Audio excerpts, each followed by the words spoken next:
Hello everyone, today we're going to be adding some structure to our Game of Life episode. If you missed the previous part, I'd highly suggest checking it out so you know what's going on. But today we're just going to be doing two small things. The first is we're going to be updating how the game is handled in terms of its logic. So in the previous episode, we had a situation where if we were checking if a object had neighbors, so if this cell has neighbors, we count like there's one neighbor here, none here, and none here. So we know that this center cell has exactly two neighbors. And then we would either mark it as alive or not. The issue is by modifying whether or not a cell has neighbors or not, when we go over to the next cell and we check the previous one, we're now getting updated data. So we're updating things before they should be updated. Instead, what we want to do is we want to do a complete pass through the entire grid where we mark whether a cell is alive or not, and then we work on that previous iteration's data for all of the cells, and then we update everything at once. That allows us to get some neater logic that kind of mimics what we're going for with the Game of Life. So here we have something which is called a glider. And the way that this works is if everything is updating properly, we'll see that it starts to travel in the direction it's pointing. So it'll move towards the corner of the game, and then it'll collide into a little box. So that's sort of the behavior we're going for. You've also probably noticed that I'm using this dropdown to just build things as opposed to drawing them. So we're going to be adding structures to it.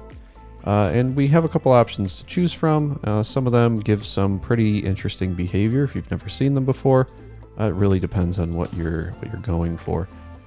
So yeah, we're going to be taking a look at all of these, and we'll just take a look at what we can pull off with just a couple tweaks to our implementation. So to get started, I have a clone of the previous episode's code here. I'm going to go ahead and open this up in VS Code, and I'll take a look at what we need to do. So to get started, let's address the updating being out of sync. So we'll start by just running a Rails S. I'll come over to localhost port 3000 and refresh. We can take a look at what we have here. So if we try to create one of those gliders, I think it looks like this, and we try to run it, you'll see it just disappears. So that's the first thing we want to address. We come into our app, our controllers, our JavaScript, our controllers, and our life controller. Now, the place where this logic is actually happening, if we take a look at this, is going to be in the call to check for the neighbors, which is this function right here. That is going to call check neighbors, and it's going to check the neighbors of the cell itself. So what we have to do is we have to come into the actual cell and update the logic. So we can come into JavaScript, the life, and the cell, and then here's where we have to do our changes.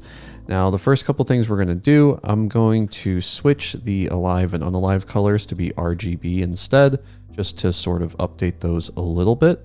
The other thing I do is I get rid of the need for the context in this constructor. So we're no longer using the context. We're just passing in the grid X, the grid Y, and setting the alive. And then finally, I don't know if this is actually used. I don't think it is, so we're going to skip that for this video. Now, in our draw, we do actually have a context now. And what we do is instead of just setting the fill style like this, we come down here. We start by assigning the context. We then check if this cell is alive. If it is, we set the alive color, else we set the unalive color. We then finish up in this method, and we're pretty much done. The final thing we have to take a look at is our check neighbors logic.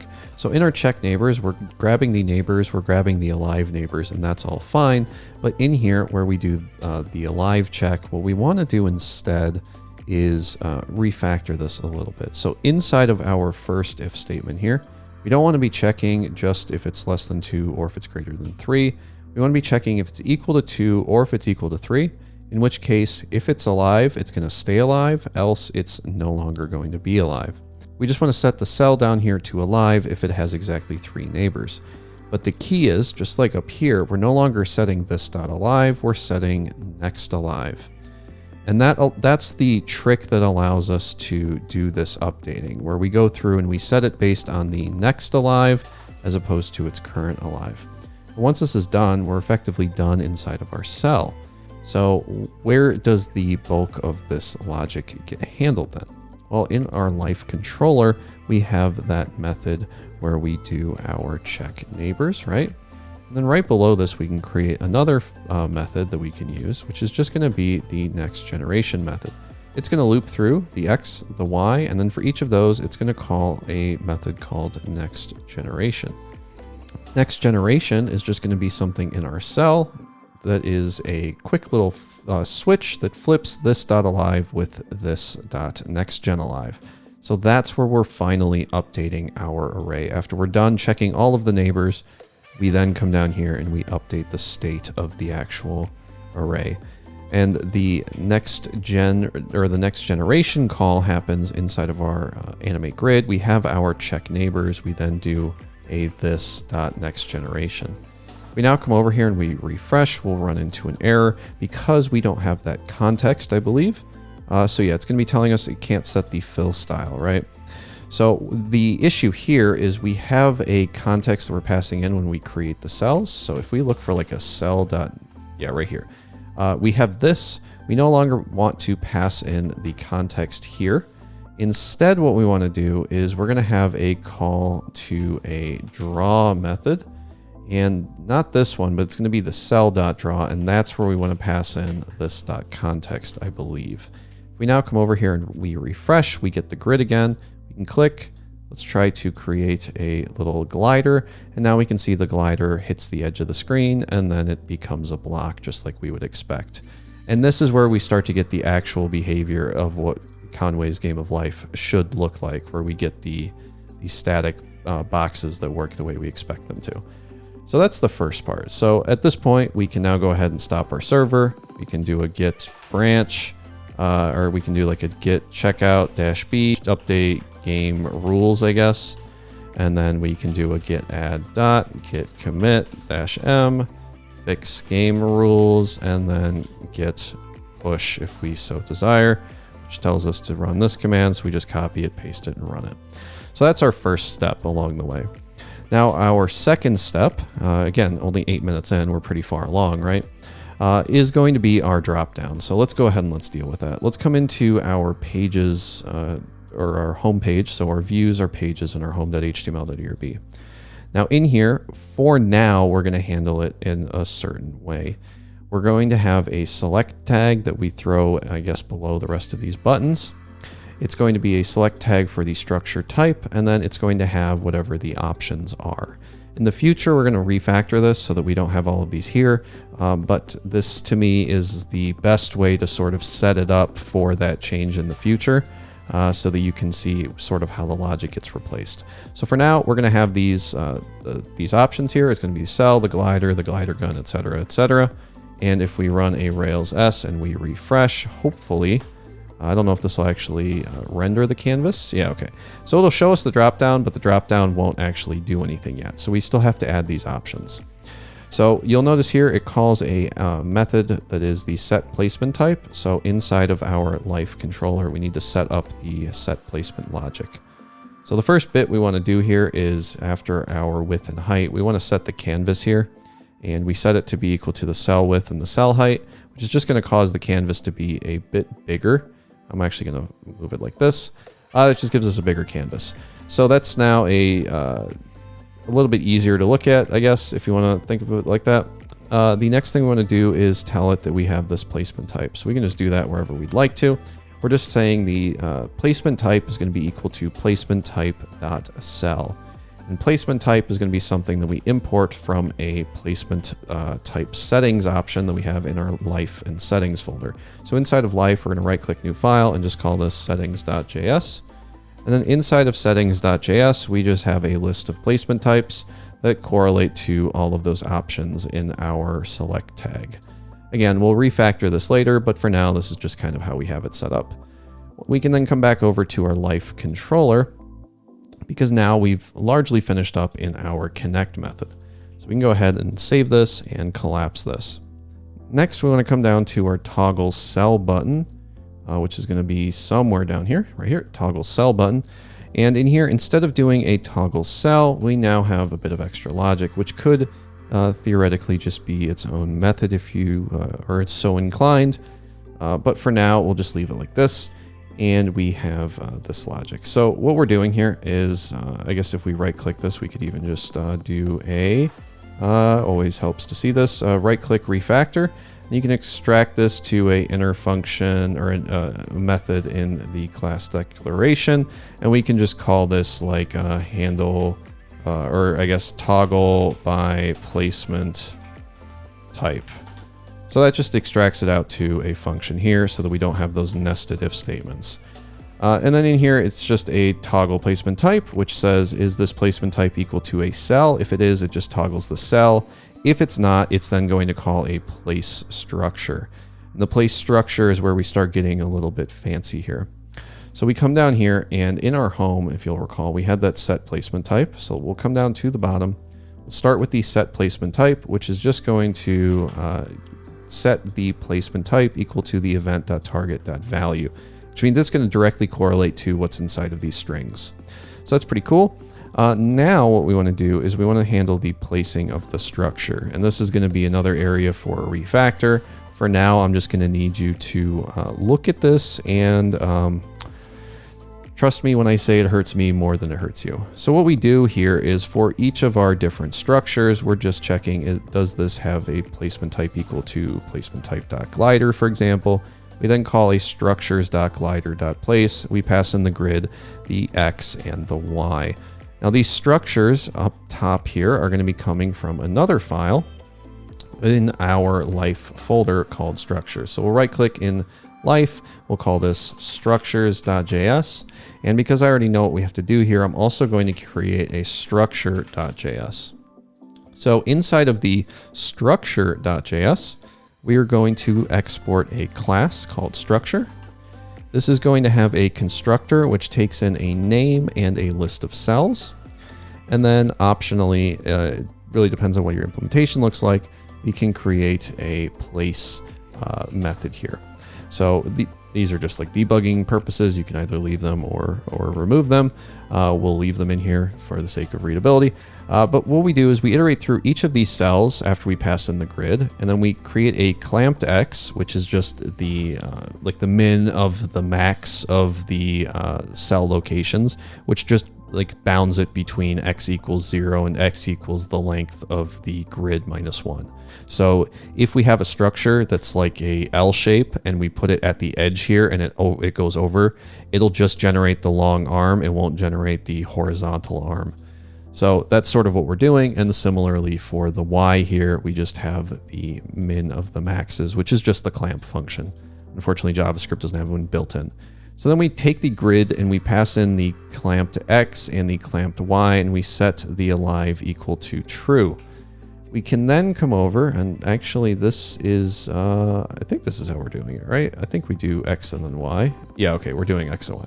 So we can then come into our structures, and inside of our structures is where we do the bulk of our magic. So we import our structure, we import our cell, and these are both inside the same directory. Then at the bottom, we can export a list of structures that we've created, which is just going to look like this for now. And then we can define each of these structures. And right now, the best way to define these is to just hard code them in. We have a glider. It's going to look vaguely like this. And then down here, we export the glider. We export the glider. So what we're doing here is we're sort of assuming that the structure gets placed at the top leftmost side of the grid, and then we add in the offset when we go to place it, where it's the X and the Y plus these locations. So that causes all of these to be offset over and down depending on where you click. It's not perfect, but it's naive enough and it works for the sake of what we're trying to do here. So we now have that in our structures array here because we've exported it, right? So we can then come down here, I guess our structures object. We can then come down here and call structures.glider, which is structures.glider, which is a structure.place, which calls this logic right here. And then in this place, we place the grid, we pass in the X and the Y, which are coming directly from our toggle by placement type, which is coming from our toggle cell. So instead of left clicking and placing a single cell, it's now passing in that single cell location into the structure, which is causing them to be placed. So if we now come over here and we click on the glider specifically and we left click, you'll see we have that glider appear and we have the stuff being logged out down here that we kind of glossed over earlier. So we have like this grid, the cells, which show you which of the 5 cells are set and what they're set to, and then where it was placed at. If we click start, you'll see the glider takes off. Pretty cool. And if we go back to a cell, you'll see we can still draw with the cell. If we click start, it'll do whatever it wants to. Now, if we come over to like the glider gun, that's not going to work yet because we don't have that logic implemented yet. And this is where I'm going to direct you to the source code in the video description, because a lot of these are a little bit bigger than you'd probably want to deal with when it comes to copying and pasting. As you can see here, I'll hang out at each one so you can copy the code if you want to, but this will be in the video description, so don't worry about it too much. So that's our glider gun. We're now going to do our ship, which is a much smaller one. We can then copy the spaceship, which is, again, a little bit smaller. After the spaceship, we then have one of the more involved setups, which is our pulsar. So this is a pretty cool structure. If we paste this in, you'll be able to take a look at it in a second. I tried to outline sort of how this one is constructed so that it's a little bit easier for you to see how I did these. Then hopefully you can just take a look at these if you want to and copy them as needed. So that's our pulsar. Next we have the R pentamino, which is or R pentamino, which is just a little doodad that repeats after I think like 1,000 generations or something. So it seems pretty random, and then eventually it does settle down. And then finally we have this replicator, which I don't actually know if this one's working. This one was generated by ChatGPT. I have no idea. I haven't tested it, but we could take a look at it. So we'll come back into our life controller where we have the rest of these. And now this is where it starts to get a little bit ugly because I don't quite want to refactor this yet. So what we do is for each of these, and I'll just copy them, we just set up a check if it is that type. And if it is, it just sets them or it tells the structure dot whatever to place that object. So all of these are now being placed here. The issue is in our structures at the bottom here, we need to export all of these. So if we come into our structures, we grab this code right here, paste it in. We're now exporting each of these items. And then in our life controller, we're checking for each of these. And then on our home page, we have the drop down for each of these. If we now refresh and come in here, we can draw with cells. We can create a glider. We can grab the glider gun. And I mean, let's just take a look at some of these because they're pretty cool. So here's what the glider gun looks like. It just kind of oscillates back and forth. And then as it interacts with itself or collides with itself, it shoots out these little gliders. And then the first one's always going to collapse into a box. And then the second one's going to collapse the entire system. And then the process just repeats. So that's pretty cool. Let's go ahead and let's do, let me clear this. We can drop down like a ship and a spaceship. These are, oops, I forgot to fix the clear bug, so that's another thing we have to look at. Let's go ahead and come into our life controller. I think in the the clear button, wherever we have that, in the clear button, what we're doing in here is we are just calling, or we're like recreating some logic. What we can do instead is call this.init grid. And now if we come into here and we refresh, let's just throw in some nonsense. I'll grab the glider gun and just paste it a couple times, let it run. Now if we click clear and then we click start, it's completely cleared because the init grid completely wipes the state of things. So that was another thing that we had to clean up last time. Okay, so that takes care of that. Let's take a look at the ship and the spaceship, and then we'll go ahead and run these. Again, nothing too exciting there. These are more of, I guess, GitHub Copilot generations. This one's pretty interesting. This one will keep going for a while if you let it. Just runs for about 1,000 generations before it settles down, like we talked about earlier. Pretty neat. And it has a whole bunch of weird emergent behavior there. And then finally we have the replicator, which has yet to be tested. So let's see what ChatGPT came up with. And sure, why not? I guess we'll let it have a pass there. And then the final one is, of course, the pulsar. And this one's pretty cool. If you run this one, it sits here and pulses between these states. Now, the other thing we can do is just come back to whatever we had in the opening sequence, which I think was like the pulsar with the gun right there. And then while it's running, you can like collapse the whole system by drawing a bunch of cells and just letting it run rampant as it destroys everything. So yeah, that's sort of what I wanted to cover for this video. I know it's a little bit longer and it's not the cleanest code, but again, it's one of those things where like you want to teach it right, so you do want to leave it a little bit messy so that when you do the refactor, you can look at it and go, wow, that was a cool refactor. So hopefully you'll join me in the next episode. Hopefully you've enjoyed the series so far. Thank you so much for watching and have a wonderful day.